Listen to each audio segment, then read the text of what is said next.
बिस्मिल्लाहिर्रहमानिर्रहीम, अस्सलामुअलैकुम। पाकिस्तान मॉर्निंग में आपको खुशामदीद कहेंगे। मैं हूँ इशालत और मैं हूँ मोहम्मद जुनैद हलीम। गुड मॉर्निंग, सुबह खैर। और बहुत सी अहम खबरों के साथ आगाज़ करते हैं एक अहम खबर से जो कि यकीनी तौर पर दिलचस्प भी होती है, जो कि आगाज़ में हम शेयर करते हैं। ट्रांसपोर्ट और AI कंपनियों का एक बड़ा मंसूबा नाज़रीन सामने आया है, और वो ये कि अब सड़कों पर खुद से ड्राइव होने वाली टैक्सियाँ चला करेंगी, और ये सड़कों पर चलने वाली मुकम्मल तौर पर खुद मुख्तार टैक्सियाँ होंगी जी। अच्छा जी, इससे पहले प्रवास करने वाली मुख्तलिफ गाड़ियों की बात हो रही थी, लेकिन उसके अंदर ड्राइवर मौजूद होता था। अब बगैर ड्राइवर के इस कार में जदीद तरीन AI4 टेक्नोलॉजी इस्तेमाल की जाएगी। इससे माइक्रोसॉफ्ट जैसे सरमायाकारों की मदद हासिल होगी, और ये टेक्नोलॉजी पेचीदा माहौल के लिए डिज़ाइन की गई है। इसलिए इसका तजुर्बा जो है वो लंदन की बदनाम तरीन, मसरूफ़ और गैर मुतवक्के सड़कों पर किया जाएगा। ट्रैफिक होती है ना, उन्होंने कहा कि टेस्ट ड्राइव वहाँ पे की जाए ताकि पता लग जाए कि इसकी कैपेबिलिटीज़ क्या है और कहाँ पे मसला पैदा हो सकता है। तो बरतानवी हुकूमत का यह ख्याल है कि इन ट्रायल्स को तेज़ करने से बड़े फ़वायद हासिल हो सकते हैं, जिनमें सड़क पर मुसाफिरों की हिफाजत को भी बेहतर बनाया जा सकता है, क्योंकि अच्छा, वो कहते हैं कि 38,000 मुलाजमतें भी इससे पैदा होंगी, और साथ ही साथ जो है वो 42 अरब पाउंड तक की सरमायाकारी भी इसमें होगी। और 2035 का इन्होंने दिया है, मेरे ख्याल में टारगेट दिया हुआ है। लेकिन जो नाकदीन है वो हर जगह पर मौजूद होते हैं, लंदन में भी मौजूद हैं। वो ब्लैक कैब जो हैं ड्राइवर्स, वो कहते हैं कि शहर की जो तंग सड़कें हैं, ट्रैफिक और रश है वहाँ पर GPS सिग्नल्स पर जो प्रॉब्लम होती है, उसकी वजह से ये जो रुकावटें हैं वो आएंगी इस मंसूबे के अंदर। और ये उतना अच्छा मंसूबा नहीं, क्योंकि ड्राइवर्स को छुट्टी हो जाएगी ना जब खुद साख्ता गाड़ियाँ उड़ रही होंगी। इनको चाहिए था कि इससे बेहतर अगर ट्रायल लेना है तो लाहौर की शालमी मार्केट या फिर मॉल रोड का इनको आप चाहते हैं कि शुरू होने से पहले ही फ्लॉप हो जाए, आजमाइशी ड्राइव हो जाए। सलाहियतों का सही अगर इम्तिहान लेना ही है तो फिर यहाँ पे चलाए ना, पता लगे कि कितने पानी में। आप सही कह रहे हैं, वहाँ पर AI कामयाब हो जाएगी जहाँ पर ड्राइवर हमारे नाकाम हो जाते हैं। हालांकि हमारे ड्राइवर जो है ना वो कहीं पर भी गाड़ी चला सकते हैं, चांद पर भी उन्हें देना तो ऐसे बैलेंस से गाड़ी चलाएंगे। बिल्कुल ऐसे है, और मतलब इनकी जो सलाहियतें उनको दाद देनी चाहिए। वैसे तो मतलब इंसान सर पकड़ लेता है, और कोई बाहर से अगर आए ना, कोई ओवरसीज आए, तो चाहे वो 1 साल 6 महीने के बाद भी यहाँ पर आए तो वो परेशान हो जाता है और हैरान हो जाता है कि लोग किस तरह से यहाँ पे ड्राइव कर रहे हैं, किस तरह से मुमकिन हो पा रहा है। यहाँ पर तो ऐसे लगता है जैसे तार के ऊपर जो है ना साइकिल चलाते हैं, वो जो मौत के कुएं के अंदर और सर्कस के अंदर इस तरह से गाड़ियाँ चलती हैं। हमारे यहाँ गाड़ी चलाने का तरीका कार है, तो अगर यहाँ पर AI की टेक्नोलॉजी आ जाती है या इस तरह की जो कि बगैर ड्राइवर के गाड़ियाँ चल सकती हैं, तो आप यकीनी तौर पर देखेंगे कि फिर फिजा में उड़ते हुए आपको ताबूत नजर आएंगे और लोग उनके अंदर ट्रैवल कर सकेंगे। चलें दी, हम मुंतज़िर हैं कि कब ये आजमाइशी जो इनकी ड्राइव है मुकम्मल होगी और लोग इस पर सफ़र कर सकेंगे। हम बढ़ते हैं अपनी टॉप 5 स्टोरीज़ की तरफ, जिसमें सबसे पहले जिक्र होगा खत्ते में जो कशीदा सूरत हाल है। हमारे पड़ोस में ही ईरान पर ये जंग नहीं जीत रहा, इस हवाले से एक अहम बयान डोनाल्ड ट्रंप का सामने आया, और कहते हैं कि ईरान को हर हाल में मुज़ाकरात पर आना होगा, इससे पहले कि बहुत देर हो जाए। ये कहना है अमरीकी सदर डोनाल्ड ट्रंप का जब उनसे सहाफ़ियों की तरफ से सवालात पूछे गए। जी हाँ, उसके बाद हम बात करेंगे पंजाब का 5,03,035 अरब रुपए का बजट पेश, तनख्वाहों पेंशन में इजाफा, बजट अवामी फलाह पर मबनी है। मरियम नवाज शरीफ का ये बयान। जी हाँ, ये 53,3500 अरब रुपए का बजट है जिसे पेश कर दिया गया। फाइनली देखते हैं कि इसमें क्या आवाम के लिए रिलीफ है, क्या बेहतरी की उम्मीद की जा सकती है या नहीं। इसके बाद फिर बात होगी एमरजेंसी हेल्पलाइन की। 151 कॉल हर मसले का हल, और हेल्पलाइन 15 को बैनुल-अक़वामी मयार के मुताबिक जदीद तकाज़ों से हम आहंग करके अपग्रेड कर दिया गया है जनाब, और इसमें क्या क्या बेहतरी लाई गई है इस पर भी आज गौर करेंगे। उसके बाद सहराई इलाकों और खुश्क साली से निमटने का आलमी दिन है आज। 2050 तक खुश्क साली से दुनिया की 75% आबादी मुतासर हो सकती है, रिपोर्ट के मुताबिक। इस पर भी तफसील से बात की जाएगी। और काबिल एतबार ही अक्सर कातिल एतबार होते हैं। कौन एतबार के काबिल है, इसको कैसे पहचाना जाए, इस पर भी आज के प्रोग्राम में करेंगे बात। लेकिन आगाज़ कर लेते हैं सबसे पहले अहम मौजू जो कि आप सबके इल्म में है। डोनाल्ड ट्रंप का एक अहम बयान सामने आया। एक तो ये कि जब सहाफ़ियों ने उनसे पूछा कि आपको क्या लग रहा है कि ईरान मुज़ाकरात की तरफ आएगा, आपको ऐसे इशारे मिल रहे हैं, तो उन्होंने कहा, लेकिन उन्होंने कहा कि उसे यूरेनियम की अफजूदगी छोड़नी पड़ेगी और हमारी शरात पर आना पड़ेगा। तो कितना ये जो बयान है अहम हो सकता है, क्योंकि पहले बयान बहुत अहम है, लेकिन आप देखें कि डोनाल्ड ट्रंप साहब एक तरफ तो हामी हैं पीस के, अमन के, लेकिन साथ ही साथ वो जंग को हवा भी देते हैं। और जिस तरह से वो बार बार कह रहे हैं कि ईरान जंग जीत नहीं रहा, ईरान को वक्त से पहले, मतलब ये ना हो कि बहुत देर हो जाए, उन्हें ये जंग छोड़ देनी चाहिए, उन्हें बैकफुट पे चले जाना चाहिए। तो अगर ईरान जंग जीत नहीं रहा तो फिर आप ईरान को छोड़ दीजिए उसके हालात पर, और आप ईरान को जंग में ही रहने दीजिए। इस पे तफसील से बात करते हैं। डोनाल्ड ट्रंप की गुफ्तगू पहले सुनिए, फिर इस पर आते हैं। Yeah, it's achievable. Both parties have to agree. Yeah, sure. Mr. President, have you heard any signals or seen any messages from intermediaries that Iran wishes to de-escalate the conflict? Yeah, What have you heard? What have you heard from the Iranians? they'd like to talk, but they should have done that before. I had 60 days, and they had 60 days, and on the 61st day, I said, we don't have a deal. They have to make a deal, and it's painful for both parties, but I'd say Iran is not winning this war, and they should talk, and they should talk immediately before it's too late. And what would you say, in your opinion, what would it take for the U.S. to get involved in this conflict militarily? I don't want to talk about that. As you mentioned Putin, do you think that he should have a seat at the G7 today, that it should be the G8? I'm not saying he should at this point, because too much water's gone over the dam, maybe. There that kind of runway? बयान बहुत ही अहम है। इसी पर बात करने के लिए अहमद कुरैशी साहब हमारे साथ मौजूद हैं, हमारे मशरक़ वस्ता उमूर, और उनसे भी हम बात करेंगे उनकी राय क्या है इस पर। लेकिन उम्मीद तौर पे पाकिस्तान का मौक़िफ़ बड़ा ही वाज़ेह है, गो कि हमारे पड़ोसी मुल्क ने एक बार फिर से इस कोशिश में कि पाकिस्तान को भी किसी तरीके से इन्वॉल्व किया जाए, न्यूक्लियर पाकिस्तान के सेटअप को कंट्रोवर्शियल किया जाए। पाकिस्तान ने वजाहत कर दी है कि पाकिस्तान की तरफ से ऐसा कोई बयान नहीं आया कि वो इजराइल के ऊपर एटॉमिक हमला करने जा रहा है। कल ईरानी जो न्यूज़ एजेंसीज हैं, जो न्यूज़ चैनल्स हैं, उन पर भी इजराइल की जानिब से अटैक किया गया है, और इस तरह के अटैक्स अगर इजराइल की जानिब से किए जाएंगे तो रिटेलिएट तो करेगा ईरान, लेकिन ईरान को बाज रहने के लिए कहा जा रहा है। डोनाल्ड ट्रंप साहब की जानिब से बिल्कुल बहुत सारी शहादतें हुई हैं, बहुत सारा नुकसान जो अब तक हो चुका है, उनके जोहरी तनसीबात को नुकसान पहुंचाने की कोशिश की जा रही है। तो ये किस तरह की जंग है जो आप दूसरे किसी भी मुल्क की जोहरी तनसीबात को नुकसान पहुंचाने की कोशिश कर रहे हैं, उनको इस चीज़ से बाज रखने की कोशिश कर रहे हैं। अपने मुल्क का दिफा करना या जोहरी तनसीबात हासिल करना ये किसी भी मुल्क का राइट है, और वो अपना राइट इस्तेमाल कर रहे हैं। और बार बार ईरान ये बात कहता है कि हम अमन सबूताज करने के लिए जोहरी तनसीबात हासिल नहीं कर रहे हैं, बल्कि हम अपने मुल्क के दिफा के लिए, और ये हक हमें हासिल है। ये सूरत हाल जो है, इसके अंदर डोनाल्ड ट्रंप साहब का किरदार बड़ा ही कलीदी माना जा रहा था, और डोनाल्ड ट्रंप साहब को पीस मेकर के तौर पर जाना जाता है, और अब ये समझा जा रहा था कि डोनाल्ड ट्रंप साहब कोई किरदार अदा करेंगे, लेकिन उनके बयानात ये बताते हैं कि वो सिर्फ इजराइल का साथ देंगे, वो ईरान को बाज रखने की कोशिश करेंगे। ये वो मनाजिर हैं जिस वक्त लाइव ब्रॉडकास्ट के दरमियान में ये खातून जो एंकर थी वो ब्रॉडकास्टिंग में मसरूफ़ थी जब ये धमाका हुआ है, और ज़ोरदार धमाका हुआ। और इससे पहले एक अलर्ट जारी किया गया था इजराइल की तरफ से कि जो नॉर्थ साइड है जो तेहरान की, उसको खाली कर दिया जाए। ख़ास तौर पे इस बिल्डिंग के हवाले से भी खदशात तो थे, लेकिन लोग वहाँ पर मौजूद थे। लाइव ब्रॉडकास्ट के दौरान ये जाहिरियत जो है पूरी दुनिया ने देखी है, लेकिन क्या अब भी कोई रोकेगा, कोई सवाल पूछेगा इजराइल से कि किस कानून के तहत ये तमाम जाहिरियत मुसल्लत की जा रही है? लेकिन आप ईरान का जज्बा देखिए जुनैद, के 5 मिनट, ठीक 5 मिनट के बाद इस हमले दोबारा से पॉडकास्ट शुरू किया गया, दोबारा से उसी तरह से एंकर वापस आई हैं और उन्होंने फिर से अपना काम शुरू किया है। तो ये जो जज्बा है, इसको इजराइल मात नहीं दे सकेगा, इसको इजराइल कम नहीं कर पाएगा। और इसी बात की तो भुखलाहट है इजराइल के अंदर कि ईरान अब तक किस तरह से जवाबी वार कर रहा है, क्योंकि पूरी दुनिया ईरान से ये तवक्को नहीं कर रही थी, लेकिन जिस जज्बे के साथ ईरान सामने आया है, और इतनी शहादतें हो जाने के बाद, इतना नुकसान बर्दाश्त करने के बावजूद भी अभी तक वो अपने लिए डटे हुए हैं। और इस वक्त जो चीज़ सबसे ज़्यादा जिसने डैमेज किया है इस तमाम सिनेरियो में, वो अंदर की एक तो गद्दारी थी या वो जासूसी का एलिमेंट जो मोसाद के पेरोल पे लोग मौजूद थे, उन्होंने बहुत ज़्यादा डैमेज किया है, जिन्होंने मोबाइल लोकेशंस के ज़रिए, उनकी टॉप टियर लीडरशिप है, चाहे वो अस्करी हो या फिर उनके साइंटिस्ट हों, उनको चुन चुन कर निशाना बनाया।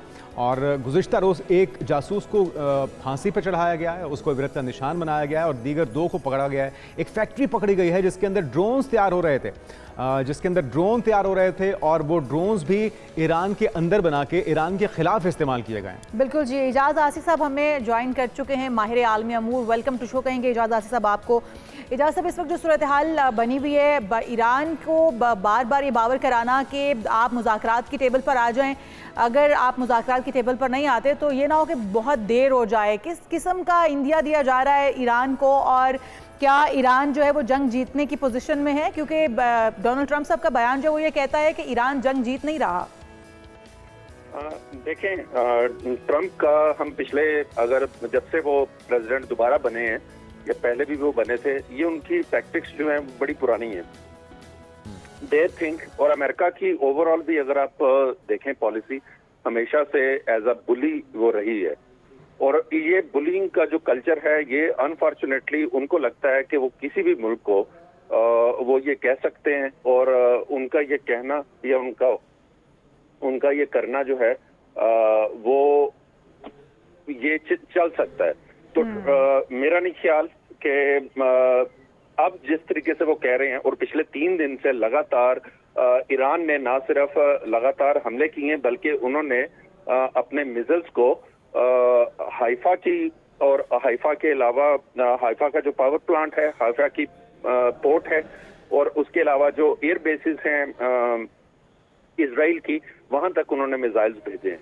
तो देखें, उनके पास कोई जवाब नहीं है ये कहने का कि ईरान जीत नहीं रहा। अच्छा, तो फिर एजाज साहब, डोनाल्ड ट्रंप साहब का जो बयानात हैं वो कुछ और ही कहते हैं, क्योंकि इससे पहले आयतुल्लाह खामेनी के कत्ल की बात करना, फिर उसको वीटो करना, फिर उसके बाद अब ये कहना कि ईरान जंग जीत नहीं रहा, मुज़ाकरात की टेबल पर आ जाएं, और फिर वो अपने जौहरी हथियार हासिल करने की जो कोशिश है उनकी, उसको रोक दें, यूरेनियम अफसूदगी को रोक दें। क्या ये बयानात उनकी बुखलाहट का पस मंज़र पेश कर रहे हैं, ये बताने की कोशिश करें डोनाल्ड ट्रंप साहब दुनिया को कि ईरान को समझाया जाए या उनको रोका जाए? जी बिल्कुल। देखें, उनका ख्याल ये था, इजराइल का ख्याल ये था कि जिस तरीके से उन्होंने हिजबुल्लाह को सबड्यू किया टू अ लार्जर एक्सटेंट, और जिस तरीके से उन्होंने लीडरशिप हमास की टेक आउट की, और उनका ख्याल था कि हमास की लीडरशिप को टेक आउट करने के बाद हमने उनको एक किस्म का क्रिपल कर दिया, तो हम ईरान के साथ भी ऐसे ही करेंगे। लेकिन ऐसा नहीं हुआ। ईरान ने अपनी टॉप की लीडरशिप गंवाने के बावजूद भी पिछले 3 दिन से लगातार उनके आयरन डोम को ब्रीच किया है, और लगातार ब्रीच कर रहे हैं। और ये डेफिनेटली उनकी बुखलाहट को जाहिर करता है कि ट्रंप अब डायरेक्टली अगर इन्वॉल्व होता है, तो ट्रंप की जो अपने सारे के सारे इलेक्शन कैंपेन, और इलेक्शन सिर्फ कैंपेन का मसला नहीं है, ये उसकी सारी आइडियोलॉजी के खिलाफ जाती है कि वो अपने आप को ईरान की जंग में धकेल। लेकिन इजाज़ साहब, एक चीज़ ये कि जिस तरह से एटॉमिक इंस्टॉलेशंस के ऊपर यूरेनियम की अफजूदगी के मकामात के ऊपर हमले करना, ये इसको तो जोहरी हमला कंसीडर नहीं किया जाएगा। फिर जिस तरह से नेशनल ब्रॉडकास्टिंग सेंटर्स को निशाना बनाया जा रहा है, पूरी दुनिया के सामने जो जंगी कवानीन हैं उनको पामाल किया जा रहा है, तो क्या कुछ सवाल पूछने वाला है इसराइल से कि जो उसने रविश बरती फ़लस्तीनियों के ख़िलाफ़, वही ईरान के साथ बरती जा रही है, और अगली बारी किसी की भी हो सकती है। तो इसके लिए तो मेरे ख्याल में पूरी मुस्लिम उम्मा को, पूरी दुनिया को अब खड़ा होना होगा, आवाज़ उठानी होगी इसके खिलाफ। जी बिल्कुल। मेरा ख्याल है सबसे पहले तो देखिए, ये बड़ी अच्छी आपने बात की कि ये जंग इटसेल्फ इलीगल और इमोरल है। कोई जवाब नहीं था प्रीएम्प्टिवली। यूएन के चार्टर के अंदर pre-emptive war is not allowed unless and until आप एटॉमिक एनर्जी वालों के पास जाते, आप यूएन के पास जाते, और उसके बाद आपकी अगर सुनवाई ना होती तो फिर आप अपना कोई एक्शन लेते। उसके बाद आपने ईरान की जो एनर्जी के इंस्टॉलेशंस हैं उसके ऊपर आपने अटैक किया, विच इज आल्सो इलीगल। तो इसके बाद फिर हाइफा की जो पोर्ट है, और हाइफा का पावर प्लांट, और हाइफा की जो एनर्जी की, वो ईरान को करना पड़ा। तो Iran has been only reacting. तो इलीगल ये पहले दिन से ही था।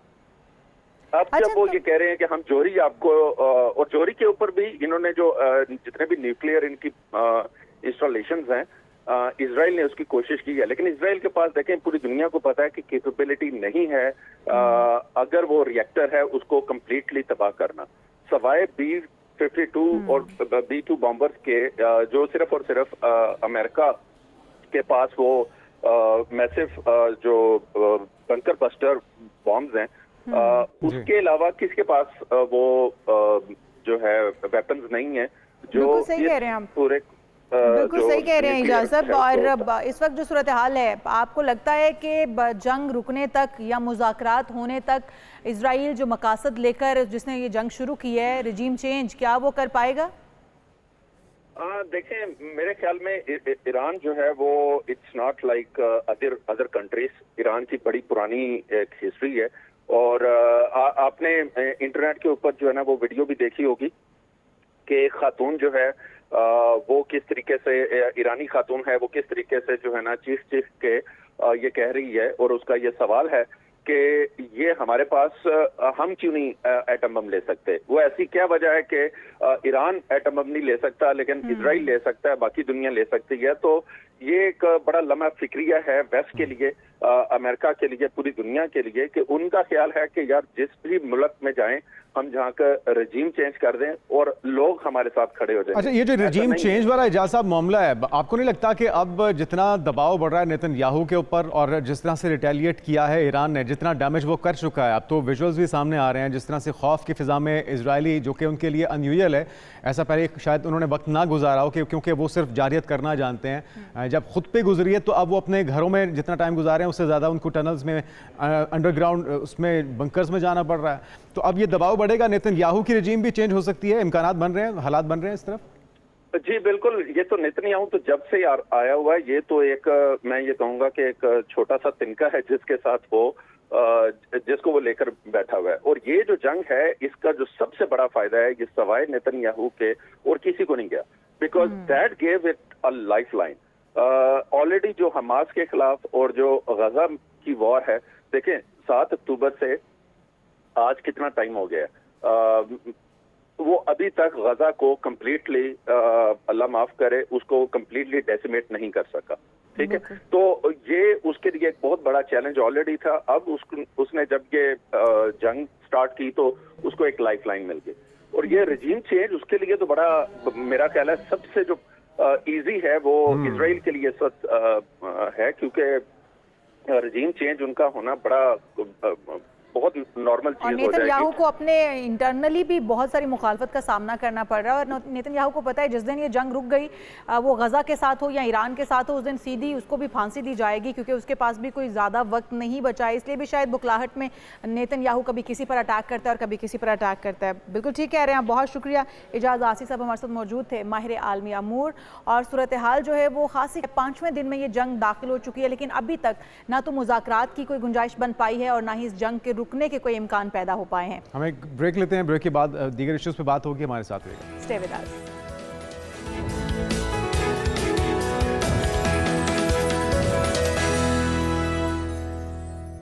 Welcome back. और अब बात हो जाए पंजाब के बजट की। वज़ीर ख़ज़ाना पंजाब मुश्तबा शुजाउर रहमान ने बजट तकरीर में कहा कि गुज़िश्ता माली साल की तरह ये बजट भी टैक्स फ्री होगा।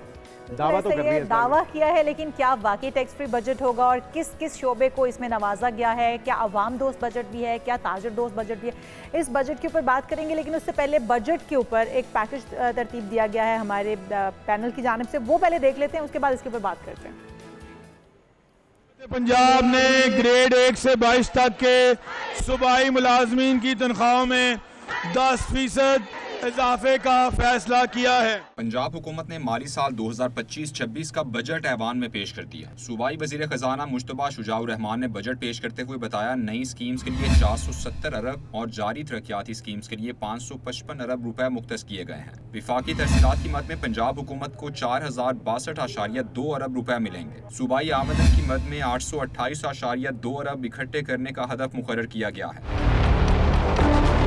तालीम का तरक्याती बजट 148 अरब जबकि गैर तरक्याती बजट 661 अरब रुपए होगा। सेहत के शोबे का मजमूई बजट 630.5 अरब जबकि तहफ़्फ़ुज़ आमा और पुलिस के लिए 299 अरब रुपए बजट में रखे गए हैं। बजट में गैर तरक्याती अखराजात की मद में 2706.5 अरब रुपए रखे जाएंगे। आइंदा माली साल के बजट में होनहार स्कॉलरशिप प्रोग्राम और लैपटॉप स्कीम्स के लिए 15-15 अरब रुपए, किसान कार्ड के लिए 6.3 अरब, सोलर ट्यूबवेल्स के लिए 8.7 अरब, मरियम नवाज हेल्थ क्लिनिक के लिए 9 अरब, पंजाब क्लीन एयर प्रोग्राम के लिए 5.7 अरब रुपए मुख्तस किए जाएंगे। पंजाब असम्बली के इजलास में फाइनेंस बिल और ज़िमनी बजट पेश किए गए तो एजेंडा मुकम्मल होने पर स्पीकर पंजाब असम्बली ने इजलास 19 जून की सुबह 11 बजे तक मुलतवी कर दिया। तो जनाब, पंजाब के बजट का जो मजमूई हजम है वो 5335 अरब रुपए का रखा गया है, और डेवलपमेंट के लिए इसमें एक बजट मुख्तस किया गया है, हेल्थ के लिए, एजुकेशन के लिए मुख्तलिफ सेक्टर्स को नवाजा गया है। हमारे साथ मौजूद हैं डॉक्टर कैस असलम साहब, माहिर मईशत हैं। हमने इनको बुलाया है ताकि पोस्टमार्टम किया जा सके जो बजट पंजाब का पेश किया गया है, किस किस शोबे को नवाजा गया है। वेलकम टू शो कहेंगे डॉक्टर साहब आपको। Thank you ji. डॉक्टर साहब, यकीनी तौर पर जो बजट जब आता है तो आवाम की उम्मीदें तो होती हैं, मुख्तलिफ सेक्टर्स की अपनी अपनी उम्मीदें वाबस्ता होती हैं बजट के साथ कि हुकूमत जो है उनका ख्याल रखेगी। हमारी ताजरान से बात होती है, वो कहते हैं कि हमें बिल्कुल इसमें रिलीफ नहीं मिला। हमारी किसानों से बात होती है, वो रोते हैं कि हमें इसमें रिलीफ नहीं मिला। हेल्थ सेक्टर जो है वो अपनी जगह पे अपनी परेशानी तनख्वाहदार तो पहले ही रो रहे हैं। तनख्वाहदार जो पहले ही रो रहे हैं। तो इस वक्त आप क्या समझते हैं जो बजट आया है वो अवाम दोस्त है, हुकूमत दोस्त है, ताजर दोस्त है? किस सेक्टर को आप समझते हैं कि रिलीफ मिला है? देखें, शुक्रिया मुझे यहाँ बुलाने का। बात यह है कि हमारे मुल्क में इर्रिस्पेक्टिव किसकी गवर्नमेंट है, ये सारे बजट हुकूमत दोस्त होते हैं। जो मैंने देखा है, पहली बात कि हर दफ़ा को 10% बढ़ा दिया जाता है हुजूम, और फिर उसके लिए फेडरल गवर्नमेंट के थ्रू टैक्सेस इकट्ठे किए जाते हैं। ये जो बात है कि जी टैक्स फ्री है, सारे सूबे पंजाब समेत ने ये बात फेडरल गवर्नमेंट की IMF के कहने पे मान ली है कि एग्रीकल्चर टैक्स लगेगा। ठीक है। तो ये कहना कि जी टैक्स फ्री है, तो ये जुल्म नहीं है डॉक्टर साहब? एक ज़रूरी मुल्क होने के नाते हम अपने ही ज़राअत को डिस्करेज कर रहे हैं, अपने किसानों को, अपने काश्तकारों को। वो यही हुआ। पिछले साल के जो इकनॉमिक सर्वे है वो ये कह रहा है कि ज़राअत की ग्रोथ 1.6% थी। इस दफ़ा क्रॉप 13.5% डाउन, इस दफ़ा 0.6% है। तो आपकी जो पॉलिसीज़ हैं उसी की वजह, और ये फूड बास्केट है, फूड सिक्योरिटी बहुत ज़रूरी है। अभी हम सब कुछ ही इंपोर्ट कर रहे हैं, चावल के अलावा कपास भी, चीनी भी, अनाज भी, वेजिटेबल्स भी। मैं आपको जो डेटा देना चाहता हूँ वो ये है कि 24% है पाकिस्तान में, और स्पेशली पंजाब में GDP का हिस्सा एग्रीकल्चर में। जी, बड़ा कंट्रीब्यूशन। फार्मिंग जिसकी हम बात कर रहे हैं उसका सिर्फ कंट्रीब्यूशन 8% है। 3% कैश क्रॉप्स, 3% फूड क्रॉप्स और 2% माइनर क्रॉप्स। 2% जंगलात से आता है, 2% फिशरीज से आता है, बाकी 12% जो है वो एनिमल हस्बेंड्री से आता है। तो जो ग्रोथ है, सो यस, आपकी एग्रीकल्चर तकरीबन स्क्वीज होके नॉन एग्जिस्टेंट हो गई है। फिर अबाउट 44 to 50% जो आपके पंजाब के फार्मर्स हैं ये स्मॉल फार्मर्स हैं।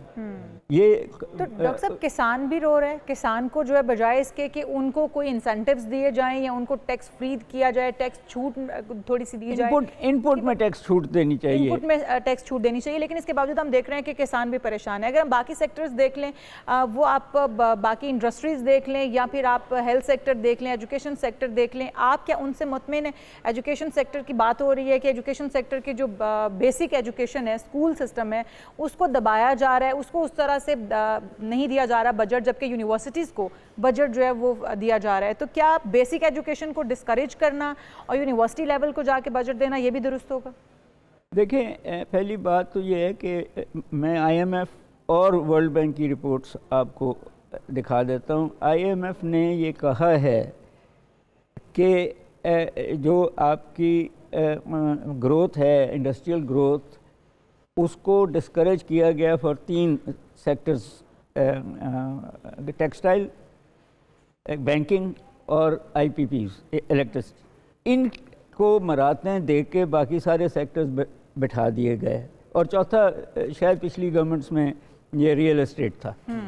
तो एक तो वो खुद कह रहे हैं कि चीज़ें, फिर अब आई है वर्ल्ड बैंक की रिपोर्ट जो कह रही है कि सेल्स टैक्स 18% करने की वजह से आपने पावर्टी 40% से 45 to 48% कर दी। तो दोनों आपके जो एडवाइज़र इंस्टीट्यूशंस हैं वो आपको और बात कर रहे हैं, जो शायद हमें ये कहा जा रहा है कि उनके हम मान लेते हैं, मगर मुझे नहीं नज़र आया कि डॉक्टर साहब ये प्रायोरिटीज़ का मसला है या फिर हमारे हाथ बंधे हुए IMF की वजह से? जिम्मेदार कौन है इसका? नहीं है, IMF ये कह रही है कि बजट जो है उसका डेफिसिट कम करो। वो ये नहीं कह रही कहाँ से करो और कहाँ से ना करो, वो ये कह रही है टैक्स का ज़्यादा इकट्ठा करो जी। मगर जब वो ये नहीं कह रही कि एग्जिस्टिंग टैक्स पेयर से इकट्ठा करो, वो कह रहे हैं कि नए टैक्स पेयर्स लाओ। आपका वहाँ तक हाथ जलते हैं पहुंचते हुए एफबीआर के। वहाँ तक जब अंडरकट ये मानिए कि इस इकोनॉमी में इररिस्पेक्टिवली जो पिल्फरेजेस हैं, जो रिश्वतें हैं, जो स्मगलिंग्स हैं, वो अबाउट 50% के करीब जीडीपी के है।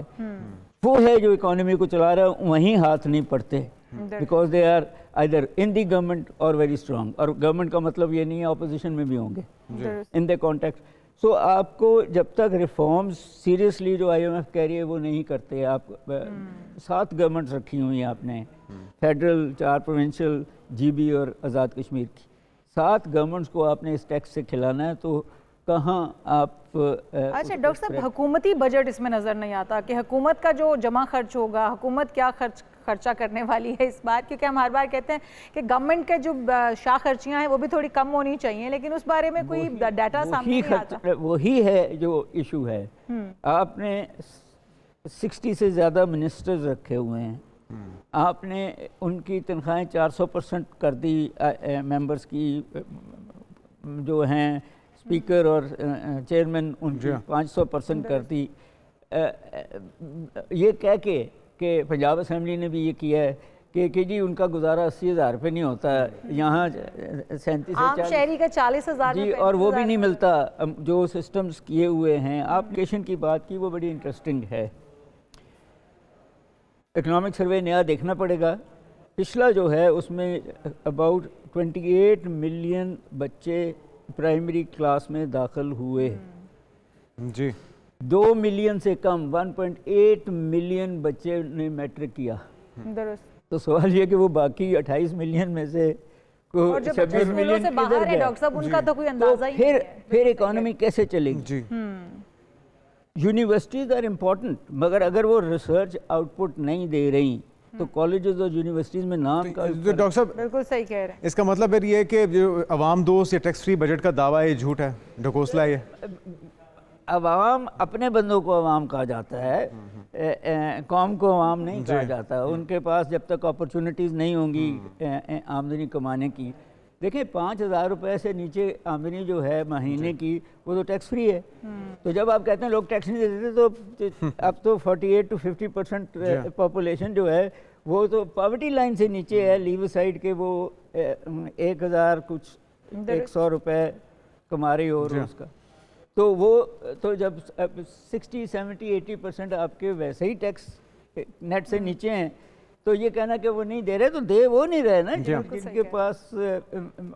एक ऐसा टैक्स था जो अगर लग जाता तो चीज़ें, हम ये सारी गुफ्तगू ना कर रहे होते। वो मुशर्रफ ने ख़त्म किया, उसके बाद किसी गवर्नमेंट ने लगाया। It is called wealth tax. और ये बहुत ज़रूरी है कि शायद इस तरफ अभी नज़र नहीं पड़ी, क्योंकि अपने आप को लगता है ना जी, आप यहाँ टाइम बहुत शॉर्ट था डॉक्टर साहब, नहीं तो इस पर मजीद बहस हो सकती है। बहुत सर। शुक्रिया डॉक्टर कैस असलम साहब हमारे साथ मौजूद थे। और यहाँ पर एक ब्रेक शामिल करेंगे। बजट जो पेश किया गया वो तो यकीनी तौर पर साबित हो गया कि आवाम दोस्त तो कम से कम नहीं है। हम एक ब्रेक लेते हैं, ब्रेक से वापस आएंगे, आप कहीं मत जाएगा, स्टे विद अस।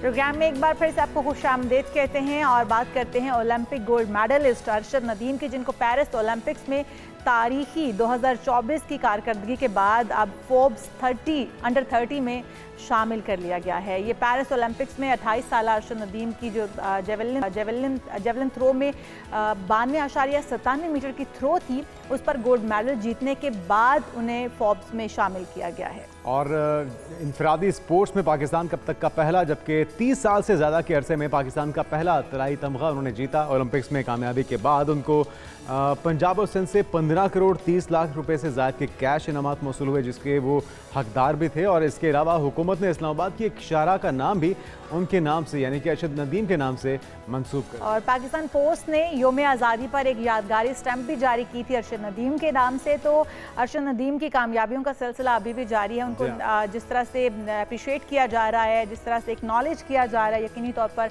बहुत बड़ी अचीवमेंट है अरशद नदीम के लिए ही नहीं सिर्फ, बल्कि पूरे पाकिस्तान के लिए, कि पाकिस्तान के अंदर इतना टैलेंट मौजूद है कि अब फोर्ब्स के अंदर उनको अंडर 30 में शामिल कर लिया गया है, उनका नाम भी। और स्पोर्ट्स एकेडमी भी वज़ीर आज़म की तरफ से बनाई जा जा रही है और अर्शद नदीम के नाम एकेडमी भी अरशद नदीम के नाम से मंसूब की जाएगी। तो हमारी ढेरों दुआएं इस कामयाबियों के सिलसिले को इसी तरह से जारी रखिए और पाकिस्तान का नाम रोशन करते रहिए।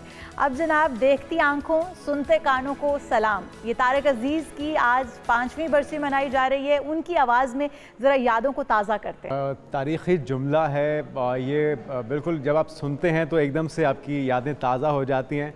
और ख़ास तौर पे पाकिस्तान के पहले ब्रॉडकास्टर, कंपेयर, अदीब, शायर, अदाकार, एहसास शख्सियत तारिक अजीज़ ही थे, जिनको अब तो मदाहों से बिछड़े 5 बरस बीत गए हैं, लेकिन उनकी यादें आज भी ताज़ा हैं। बिल्कुल ऐसा, ये पहले टीवी स्क्रीन पर नमूदार होने वाले न्यूज़ एंकर्स भी यही थे और फिर उसके बाद प्रोग्राम की शुरुआत जिस तरह से उन्होंने की, आज भी उनके प्रोग्राम के जो जुमले हैं वो आपके जहनों में नक्श हो जाते हैं, यादें ताज़ा कर देते हैं। तो ये जो वाक़या था, जो उनका जुमला था, देखती आंखों और सुनते कानों को मेरा सलाम, तो इससे एक वाक़या जुड़ा हुआ है। एक अंधे शख्स ने उन्हें कॉल किया, उन्होंने कहा कि आप कहते हैं कि देखती आंखों को मेरा सलाम, तो मैं देख नहीं सकता, मैं मुझ तक आपका सलाम नहीं पहुँचता।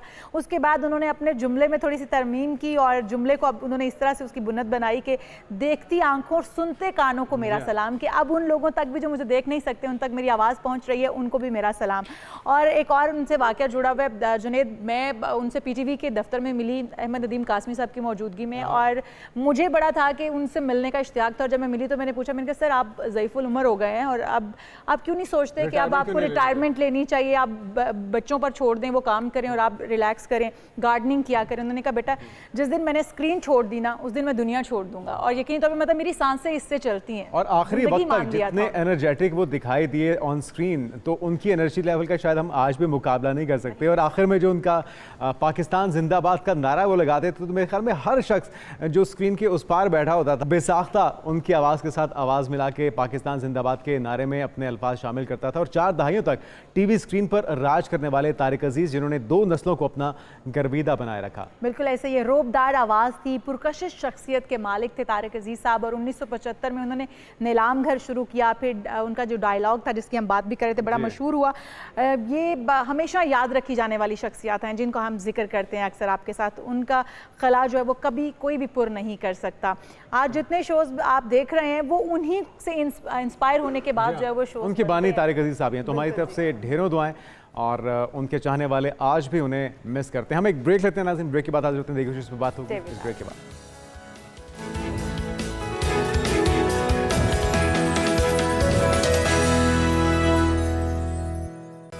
नाज़रीन वेलकम बैक। एक बार फिर से आपको कहेंगे सुबह खैर, और बात हो जाए कौमी हीरो की तो नून दस्तगीर बट एक बार फिर से वर्ल्ड स्ट्रॉन्ग मैन करार दिए गए हैं। 2 गोल्ड मेडल जीत लिए इस बार उन्होंने। जी हाँ, नूर दस्तगीर बट ने दूसरी बार तारीख रकम कर दी है, दुनिया के स्ट्रॉन्ग मैन के टाइटल का कामयाबी से दिफा कर लिया है। तो 2 गोल्ड मेडल जीते हैं। हमारे साथ ही मौजूद हैं नूर दस्तगीर बट, वेलकम टू शो कहेंगे आपको। बहुत बहुत मुबारक हो आपको बट साहब, हमारी तरफ से, पूरी पाकिस्तानी कौम की तरफ से।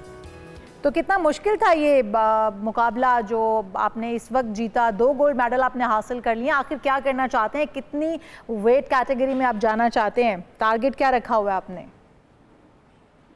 जी अल्हम्दुलिल्लाह, पहले तो अल्लाह ताला का शुक्र अदा करता हूँ कि अल्लाह ताला ने मुझे भी इज्जत दी और मेरे मुल्क को भी इज्जत दी एक बार फिर। और जबकि ये हमारी फील्ड नहीं है, लेकिन इसमें भी हमने अपना जो है अल्हम्दुलिल्लाह लोहा मनवाया है। और इसमें तकरीबन 20 से 25 ममालिक ने शिरकत की थी, जिसमें ऑस्ट्रेलिया, न्यूजीलैंड, इंडिया, ईरान और तकरीबन पूरा अरब था, तुर्की भी था। तो इसमें काफ़ी ज़्यादा टफ कंपटीशन था और अल्हम्दुलिल्लाह हमने इन सबको जो है बीट किया है जलालुद्दीन जोड़ में। और एक चैलेंज कंपटीशन था, उसमें भी हमने इन्हें बीट किया अल्हम्दुलिल्लाह। अच्छा, ये जरा मुख्तलिफ देख रहे हैं बट साहब विजुअल्स के अंदर, आप भी कह रहे हैं कि आपकी कैटेगरी नहीं थी, एक तो ये गाड़ी को खींचना, फिर रस्से के साथ बाकी गेम्स, तो इसके लिए भी खास एक ट्रेनिंग की आपने या फिर ऑलरेडी आपकी जो सलाहियतें थी, कैपेबिलिटीज़ थी, उसका आपको अंदाज़ा था कि आप इसमें पार्टिसिपेट करेंगे तो ये भी आपके नाम रहेगी? अनफॉर्चुनेटली इसके लिए आपको काफ़ी ज़्यादा इक्विपमेंट की ज़रूरत है, लेकिन वो मेरे पास नहीं है। तो ऑलरेडी अल्लाह ताला ने ताकत तो अता की हुई है और ट्रेनिंग वगैरह हम करते हैं, वेट लिफ्टिंग वगैरह, पावर लिफ्टिंग वगैरह। तो हमने उसी इक्विपमेंट से जो थोड़ी बहुत ट्रेनिंग वगैरह कर सकते थे वो की है। और बाकी अल्लाह ताला का करम है कि हमने उस स्पोर्ट्स के अंदर भी जाके, क्योंकि जोर वगैरह की ज़्यादा ज़रूरत होती है, तो हमने जोर ऑलरेडी है, तो बस टेक्निक वहाँ पे जाके ब्रीफिंग आपको मिलती है, तो वो ब्रीफिंग की ही हम लेके जो है हम जो कर सकते थे हमने उसमें जो किया। लास्ट टाइम हमने 1 गोल्ड जीता था, इस बार अल्हम्दुलिल्लाह अलहमदिल्ला हमने इस बार 2 गोल्ड जीते। अरे वाह, जबरदस्त। अच्छा नो, आप गुजरावाला से ताल्लुक़ रखते हैं, खुराकें बड़ी गुजरावाला के लोगों की हैवी होती हैं, क्या कुछ खाते हैं आप जिसकी वजह से आप इतने स्ट्रॉन्ग हैं और स्ट्रॉन्ग मैन का टाइटल भी जीत लिया आपने? जी माशाल्लाह गुजरावाला की जो खुराक है वो काफ़ी ज़्यादा स्ट्रॉन्ग है। अच्छा, वैसे तो बटेरे वगैरह खाए जाते हैं वहाँ पर बड़े शौक से, तो क्या कुछ खाते हैं आप ताकि जो हमारे देखने वाले हैं उनको भी कुछ पता नहीं क्यों दूसरे शहर के जो लोग हैं उन्हें बटेर क्यों पसंद है, क्योंकि उनको तो खुद खुराक की जरूरत है। हाँ, ये तो बात ठीक कह रहे हैं। लेकिन हमारे यूथ के लिए क्या मशवरा देंगे, क्या डाइट प्लान होना चाहिए, क्या रूटीन होनी चाहिए, कितना वर्कआउट और कितना डिसिप्लिन होना चाहिए, ये भी ज़रा बताइएगा। जी बिल्कुल, डिसिप्लिन के बगैर जो है आप कोई भी काम अचीव नहीं कर सकते, चाहे वो स्पोर्ट्स में हो, चाहे वो बिजनेस में हो, किसी भी शोबे में हो। तो बिल्कुल डिसिप्लिन की ज़रूरत है और उसके साथ आपको एक अच्छे गाइडेंस की ज़रूरत है, अच्छे कोच की ज़रूरत है और उसके साथ साथ आपको एक अच्छी खुराक की भी ज़रूरत है। अच्छा, अच्छी खुराक बताते जाइएगा फिर नोबर्ट, क्योंकि हम लोग देखते हैं कि हमारे जो आने वाली यूथ है वो भी अगर कोई पावर लिफ्टिंग में आना चाहता है, वेट लिफ्टिंग में आना चाहता है, अपने आप को आजमाना चाहता है, तो खुराकें उनकी इस तरह की नहीं है, तो नान पाए, बटेरे और क्या क्या साथ खाना होगा, लस्सी वाली, पेड़े वाली लस्सी, क्या कुछ हो सकता है डाइट के अंदर? नहीं, दरअसल स्पोर्ट्समैन की जो डाइट होती है वो बिल्कुल डिफरेंट होती है। उसमें आपको गोश्त वगैरह भी लेना होता है, अंडे वगैरह, दूध वगैरह, लेकिन आपको बिल्कुल क्लीन लेना होता है। मिर्च मसालों के बगैर आपको लेना होता है कि सिर्फ आपके अंदर प्रोटीन जाए, ना कि आप मिर्च मसाले खा के जो है ब्लड प्रेशर के शिकार हो जाएं।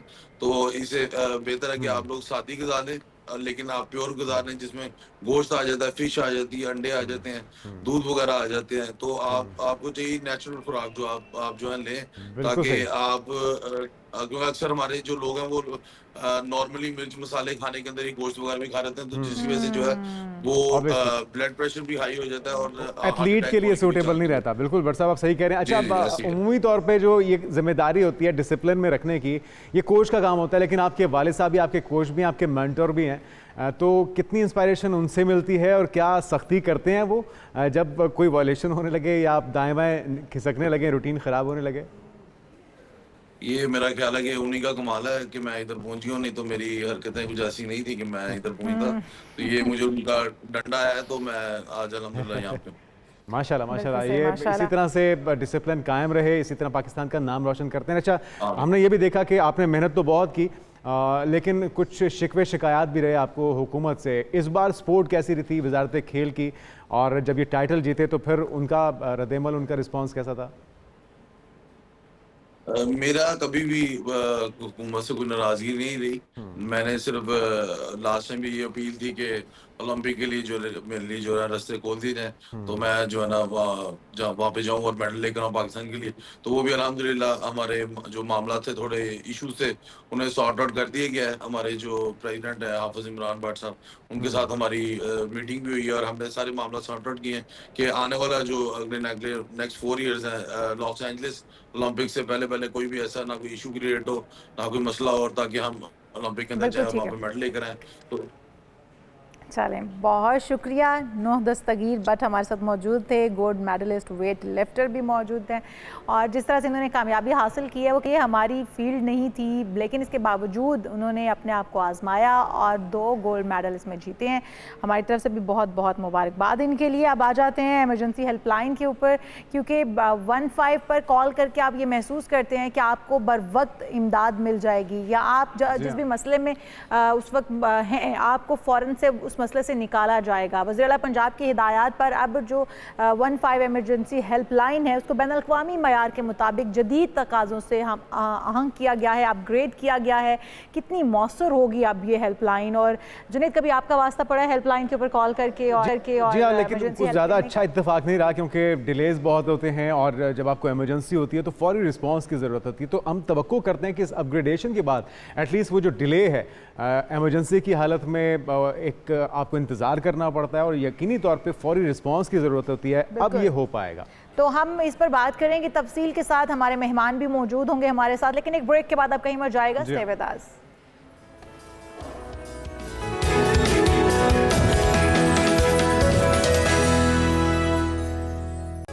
प्रोग्राम में एक बार फिर से आपको खुश आमदेद कहते हैं और हम प्रोग्राम में ब्रेक पर जाने से पहले बात कर रहे थे 15 की।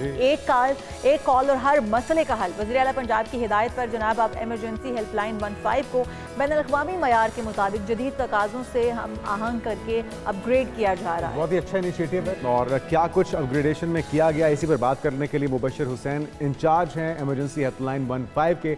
आपको वेलकम कहेंगे मुबशर। सबसे पहले तो यही बताएगा कि काविश तो बहुत अच्छी है, इकदाम भी बहुत अच्छा है, अपग्रेडेशन के बाद क्या तब्दीली महसूस होगी जब कोई 15 पे कॉल करेगा? तब्दीली बताएगा, क्या कुछ नया हुआ? अस्सलाम वालेकुम सर, सबसे पहले तो शुक्रिया आपने अपने शो पे मुझे वक्त दिया। सर ये सीएम साहबा का ख़ास इनिशिएटिव है 15 पे कि 15 को जदीद जो इस वक्त के तकाज़े हैं उन पे इस्तवार करना और इस पे तमाम ऐसे जो फीचर्स हैं वो मुतारफ़ करवाना जिसमें शहरियों को तमाम तर सहूलियात मुतारफ़ करवाई जा सके। और 15 पे जब कोई शहरी अगर कॉल करे तो उसको रिस्पांस जो है वो बर वक्त फराहमी को यकीनी बनाया जा सके।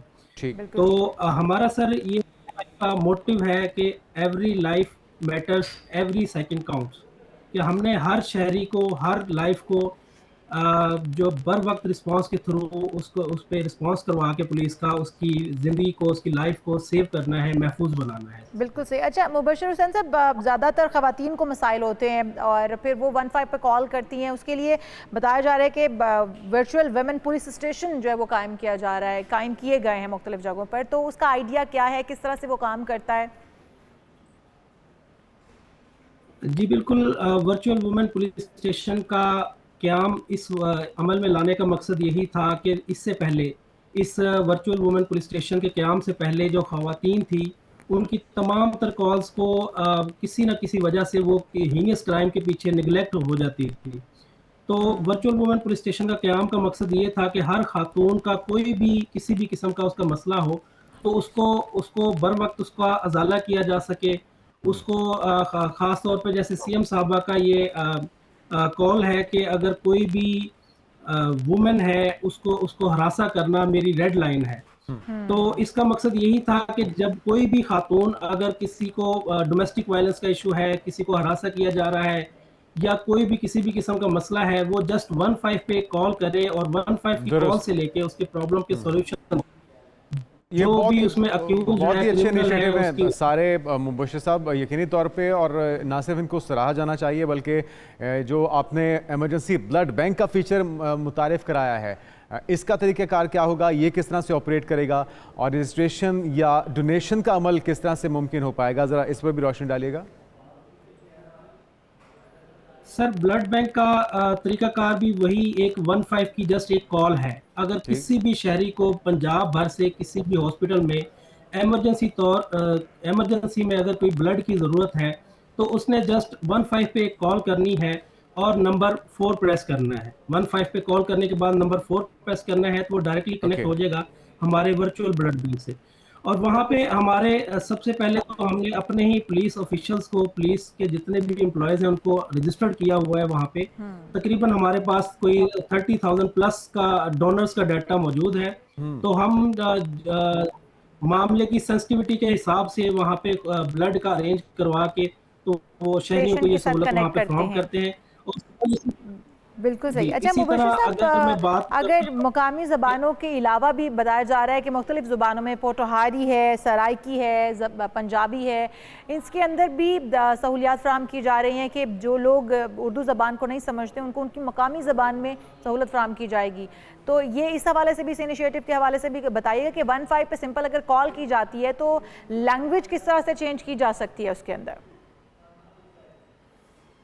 जी 15 पे कॉल की जाती थी तो इसमें सबसे बड़ा इशू आता था क्योंकि एक सेंट्रलाइज सिस्टम है पूरे पंजाब का और मुख्तलिफ इलाके की ज़ुबानें पंजाब भर में बोली जाती हैं, तो हर कोई शहरी उर्दू में कंफर्टेबल नहीं होता था। तो इसके सॉल्यूशन के लिए 15 पे एक IVR मुतारफ़ करवाया गया जिसमें शहरी अपनी मुतलका नंबर सेलेक्ट करके अपनी मुतलका इलाकाई ज़ुबान में बात कर सकता है। इसमें जो अहम ज़ुबानें हैं पंजाब की, सराइकी है, पोटोहारी है, इसके अलावा पंजाबी है और इंटरनेशनल लैंग्वेज इंग्लिश की भी ऑप्शन मौजूद है जिसमें हमारे एक्सपर्ट जो उन्हीं लैंग्वेजेस के एक्सपर्ट ऑफिसर्स हैं वो डेडिकेटेडली बैठे हुए हैं, उनको कॉल ट्रांसफ़र की जाती है और वही उनसे बात करते हैं और उनके इश्यूज को समझते हैं। अच्छा, इससे पहले 15 को फेक कॉल्स का भी बहुत सामना था, कितनी कमी आई है इस जदीद टेक्नोलॉजी के बाद, जिद्दत लाने के बाद, अपग्रेड करने के बाद? जी 15 पे का सबसे बड़ा जो शहरियों की तरफ से हमें जो मसला दरपेश है वो यही फेक कॉल्स का है। तो फेक कॉल जो है उसको कम करने के लिए एआई बेस्ड जो सिस्टम है वो मुतारफ़ करवाया गया है, जिसमें अगर कोई भी शहरी अगर वो फेक कॉल करता है तो उसको ऑफिसर से कनेक्ट करने से पहले ही अगर कोई फेक कॉलर है, रिपीटेटिव कॉलर है, तो उसको जो है ड्रॉप कर दिया जाता है या क्यू में उसकी प्रायोरिटी डाउन कर दी जाती है। इस मसले से जो इस फीचर के मुतारफ़ करवाने से हमारा जो मसला है फेक कॉल्स का, इसमें तकरीबन कोई 40% तक कमी आ गई है। ठीक है। और मुबशिर साहब, मिसाक सेंटर का भी एमरजेंसी हेल्पलाइन में एक फ़ीचर मुतारिफ़ कराया गया है, इसका मकसद क्या है और इनकी क्या क्या अफादियत अभी तक देखने में आई है? जी सर, सीएम साहबा के जो इनिशिएटिव थे पंजाब 15 में जो मुतारफ़ करवाया है, उनमें एक ये मिसाक सेंटर का क़याम भी एक था उनमें से। तो इसका सर मकसद यही था कि जितने भी हमारे यहाँ पे माइनॉरिटी से ताल्लुक़ रखने वाले शहरी हैं, जो अक़लियती तमाम के हकूक़ को तहफ़्फ़ुज़ को यकीनी बनाना। जी, तो हमारी जो अक़लियती बिरादरी है उनके हकूक़ का तहफ़्फ़ुज़ को यकीनी बनाना इसका मकसद था।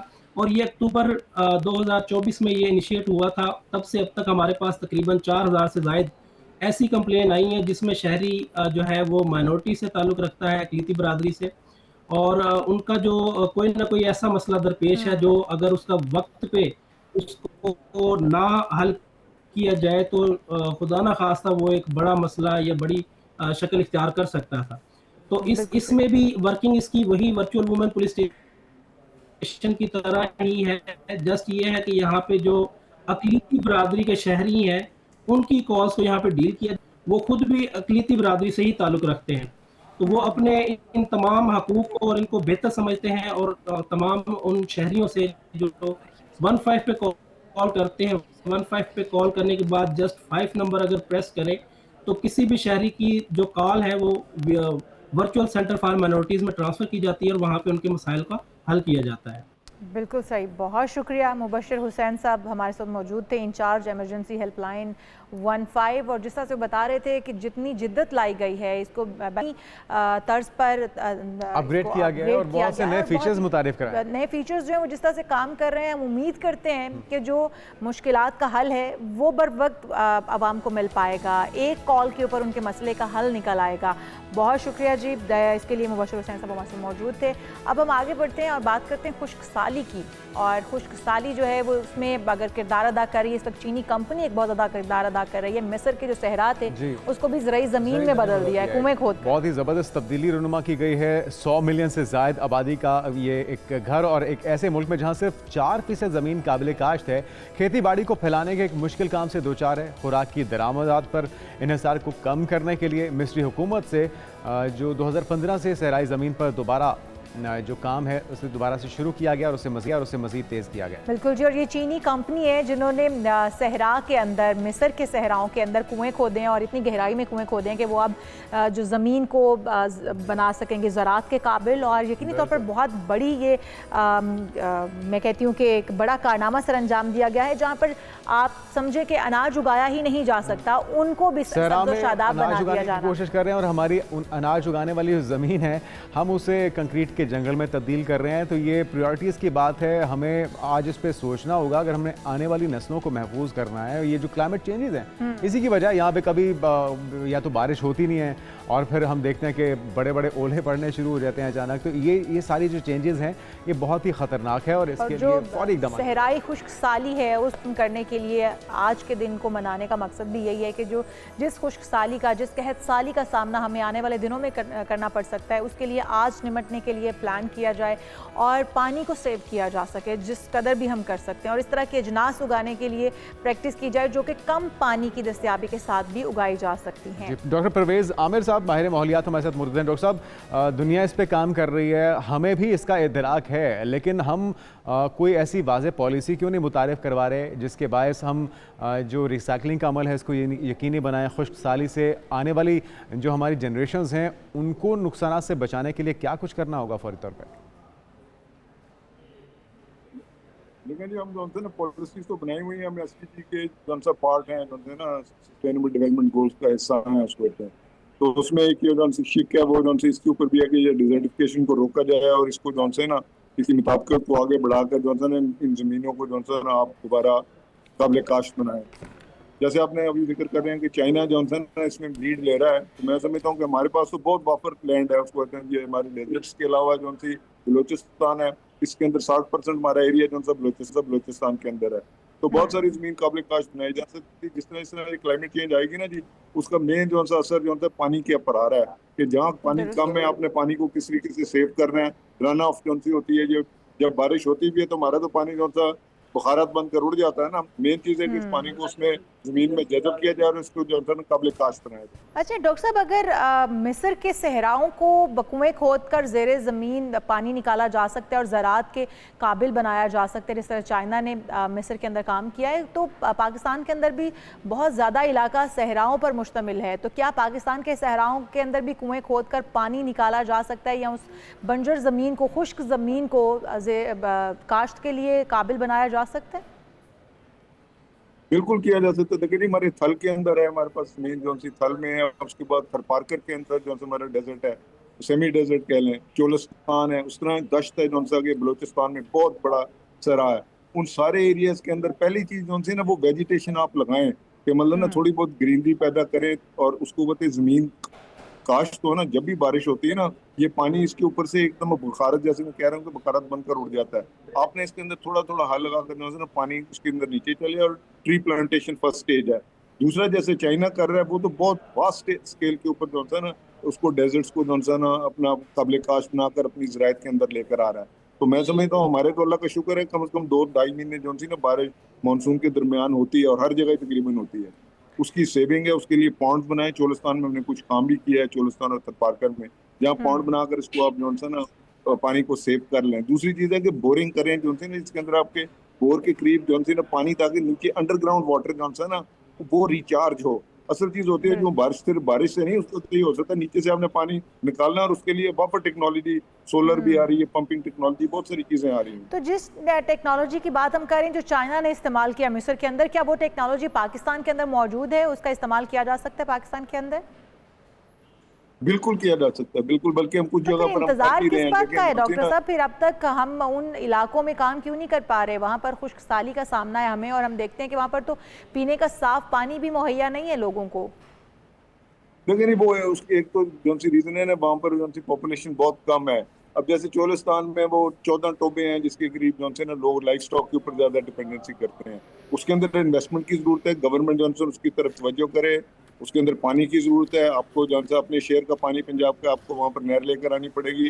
दूसरी चीज़ है डीप ड्रिलिंग होती है, बहुत नीचे से पानी को आप ऊपर ला रहे हैं ना, आगे फिर आपने जो है ना जो कदीमी तरीके हैं पानी लगाने के वो नहीं इस्तेमाल करने। आपने स्प्रिंकलर है, ड्रिप इरीगेशन, ये दूसरे जिसमें पानी कम से कम जो है ना पर ड्रॉप आपने पैदावार लेनी है।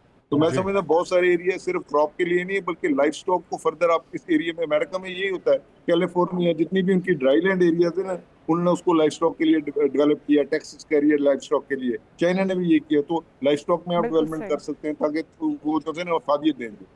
बहुत शुक्रिया डॉक्टर आमिर परवेज़ आमिर साहब जो थे, और हमें अपने रवैयों में, अपने रहन सहन में तब्दीली लानी होगी और यकीनी तौर पे हुकूमत के जो करने के काम हैं उन्हें करने होंगे। हमारे पास वसाइल हैं, हमारे पास रिसोर्सेज हैं, हमारे पास एक्सपर्ट्स हैं, सिर्फ अमल दरामद की ज़रूरत है। बिल्कुल जी, और हम यहाँ पर एक ब्रेक शामिल करते हैं। जब ब्रेक से वापस आएंगे तो आपको बताएंगे काबिल एतबार या कातिल एतबार, इस पर बात होगी, लेकिन एक ब्रेक के बाद। Stay with us.